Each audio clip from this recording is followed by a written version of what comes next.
યાકુબ મુતવાની માંગ સ્વીકારવા સરકાર મજબૂર બની. અંતે હાજીપીર રોડ ભારે વાહનો માટે બંધ કરવામાં આવ્યો. કચ્છભરમાંથી યાકુબ મુતવાને અભિનંદન મળ્યા.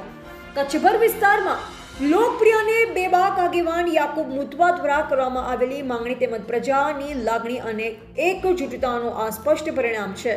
લાંબા સમયથી હાજીપીર રોડ પરથી ભારે વાહનોની અવરજવરથી લોકોની સલામતી જોખમમાં હતી, જેને લઈ યાકુબ મુતવા દ્વારા સતત અને દ્રઢ રજૂઆત કરવામાં આવી. સ્થાનિક નાગરિકો, વેપારીઓ અને સામાજિક કાર્યકરો યાકુબ મુતવાની આગેવાનીમાં એકજૂટ થઈ સરકાર અને વહીવટીતંત્ર સમક્ષ અવાજ ઉઠાવ્યો તો અંતે પ્રજાના હિતને ધ્યાનમાં લઈ પ્રશાસને હાજીપીર રોડને ભારે વાહનો માટે બંધ કરવાનો મહત્વપૂર્ણ નિર્ણય લીધો, જેને લોકોએ સત્ય અને એકતાના વિજય તરીકે વધાવ્યો છે.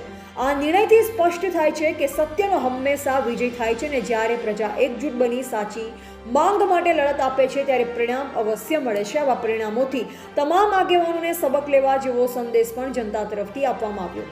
કચ્છભર સહિત સમગ્ર વિસ્તારના લોકો યાકુબ મુતવા અને તેમની ટીમને સાચી પ્રજાલક્ષી કામગીરી અને બેબાક લીડરશિપ બદલ ગર્વ સાથે અભિનંદન પાઠવ્યા છે.